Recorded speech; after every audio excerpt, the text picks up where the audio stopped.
Today, I want to talk about how FINRA just confirmed a huge share imbalance in MMTLP before its halting and eventual delisting. That imbalance was so bad that FINRA did not make the shorts close out of their short positions when MMTLP was replaced with NextBridge hydrocarbons. I also want to explain why I think the mother of all short squeezes is not over. So stay tuned and let's make some money. And now I'll dive straight in with the key information. So, you may have heard about these share imbalances as confirmed by Webull, but they've also been confirmed by FINRA. But first, let's explain what actually happened with these share imbalances. So MMAT News tweeted saying Webull is stating there's complex share imbalances in MMTLP. So John tweeted asking if there's anyone who's still using Webull who's still waiting for a transfer to AST. AST is the American Stock Transfer Association, somewhat similar to ComputerShare. Basically, it's a way to take your shares away from the DTC and DTCC and hold them privately. He said the original message from Webull said it will take 6 to 9 weeks from the end of August, and he got another message saying there's another 3 weeks due to complex share imbalances. So he asked back to Webull saying, why is it going to take 2 to 3 more weeks? Why such a delay? It's already been 9 weeks and it shouldn't take 3 months to transfer some shares away from the DTCC. Webull replied saying, hi John, I understand your concern and your confusion. In short, complex share imbalances were created due to multiple late accommodations from other customers, which unfortunately delayed the transfer for all participants. They're basically saying they had multiple late accommodations or multiple late requests from individual shareholders wishing to transfer their shares. And then they realised they didn't actually hold enough MMTLP shares or NextBridge hydrocarbon shares to transfer to AST.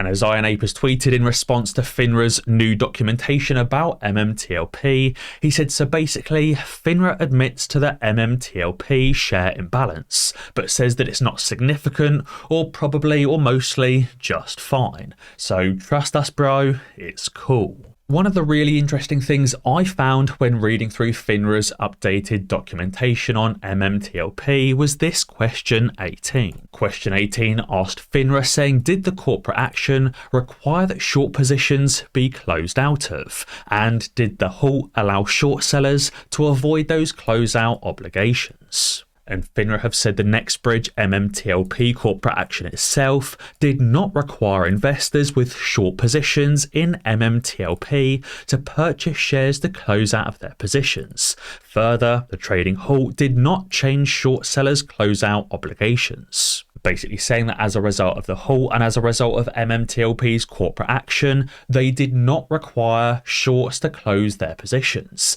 Even though MMTLP as a company was being removed and NextBridge was going private, FINRA still allowed the shorts to do their shorting. And they've even specifically said following the NextBridge MMTLP corporate action, broker-dealers adjusted short positions in MMTLP to reflect an equal-sized short position in NextBridge, which is a private company. So these short sellers and broker-dealers out there are still shorting NextBridge, which is now a private company and isn't even publicly traded. And saying thus an investor with a short position in MMTLP who did not close out that position before the corporate action would still have a corresponding short position in NextBridge. They even admit that NextBridge does not trade publicly as there's no secondary market. And to make matters even worse, they even admit that NextBridge is a private company with no secondary market. So FINRA is now openly allowing short sellers and broker-dealers to short private companies. So technically, if you own shares in this private company, NextBridge Hydrocarbon, you don't even own those shares as those shares have already been lent out to short sellers. I haven't fully kept up with the MMTLP drama on a day-to-day basis, but I think this is why shareholders are now transferring their shares away from broker-dealers and brokers to AST/ComputerShare. They're basically trying to get those shares out of the DTC or out of the DTCC, and obviously held privately, so those short sales or shorted shares have to be recalled. And obviously for those shorted shares to be recalled, those short sellers have to buy back the shares they've shorted, obviously from the true shareholders of NextBridge Hydrocarbons, which is the retail investors. I'm very interested to see how this story continues to develop and if they can get the entire float or even more than the entire float registered at the AST. I also wanted to quickly go through today's fast-moving momentum news play of the day from the Millionaire Mindset Trading Group, which was PXMD. I also wanted to remind you there's a guaranteed refund if you don't make a profit in 30 days. So in the pre-market this morning, we saw PXMD setting pre-market highs at $5.85 with news. And I said that a break of this $5.85 high with confirmation would push us higher.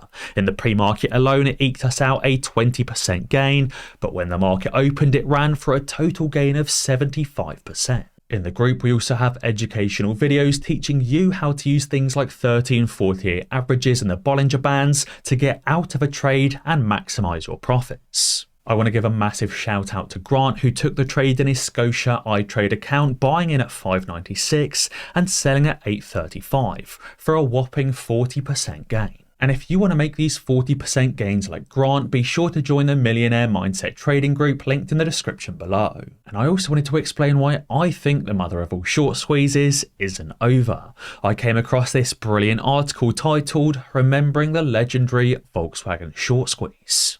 It talks about the Volkswagen short squeeze from 2008 and states that short sellers lost over $30 billion during that VW squeeze in 2008. Now, I think that's a specific number that I've actually covered in previous videos when I've spoken about Volkswagen in the past. But the reason why I found this interesting is because comparatively, the GameStop short squeeze of 2021 only cost hedge funds approximately $10 billion in losses. This proves that GameStop did not truly squeeze back in January of 2021 and did not experience the mother of all short squeezes, as it was only 1/3 times the size of Volkswagen. For there to be a true mother of all short squeezes in either GameStop or in AMC, we'd need to see more short seller losses than we saw in VW. So we'd need to see AMC squeezing to at least 3 times the size of GameStop, if not significantly larger. Only then could you truly say the mother of all short squeezes has happened and that short sellers lost out massively. Whether that number is 30 billion, 50 billion, 100 billion or hundreds of billions of dollars, I don't know, but I for one can say for sure the mother of all short squeezes has not yet happened. On top of that, Jay House has tweeted saying here's the stone cold truth about why AMC hasn't yet squoze. He said it's not because of Adam Aaron, it's not because of the FUD, it's not because of the mainstream media, and it's not because of paper hands. Ultimately, it's due to illegal synthetic short selling. He said it's because the people who make the rules will have to go bankrupt and to jail to right their wrongs. End of story. We know whether it's the regulatory organisations or the market makers that truly make the rules.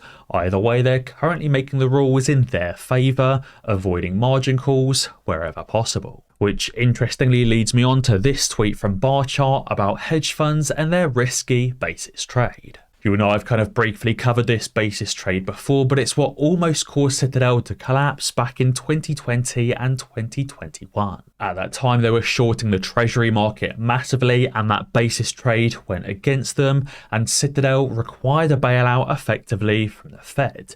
They needed the Fed to buy up billions, if not hundreds of billions in treasury securities to bail them out. And as Barchart have tweeted, hedge funds have continued adding to their short US Treasuries futures positions, which recently became the largest short position in history. So back in 2019-2020, Citadel and other hedge funds were shorting around 4 million contracts in Treasury futures. That almost caused them to collapse back then in 2020-2021, but now they're shorting 6 million contracts. These hedge funds have increased their short positions by an additional 50% compared to what almost caused them to collapse back in 2020. If they almost collapsed back in 2020 and demanded a bailout back then, I can only imagine what's going to happen now or this time round when their short position is 50% bigger. What's also even more worrying is that all of these lines and all of these colours are not just for regular short Treasury futures, they're for leveraged Treasury futures.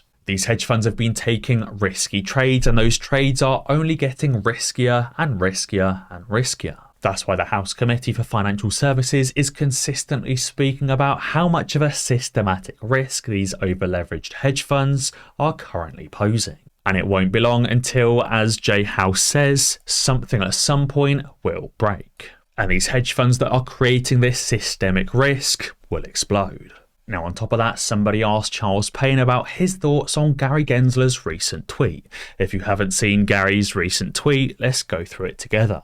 So Gary tweeted saying investing can be confusing and we've got resources to guide you along the way. And many are saying the SEC and Gary Gensler are trying to sway us or condition us or convince us to not invest into stocks that we want to. And Charles Payne's response was that he just threw up. He's obviously grossed out about what Gary Gensler is saying. Obviously, the SEC and Gary Gensler are receiving tons of pushback from retail investors, directing the SEC to maybe learn about synthetic shorting, because South Korea might be offering a class on just how widespread the issue is. But guys, be sure to let me know what you think down in the comments below. And as always guys, be sure to ding that notification bell, because that way you'll be alerted when I upload a new video. Cheers.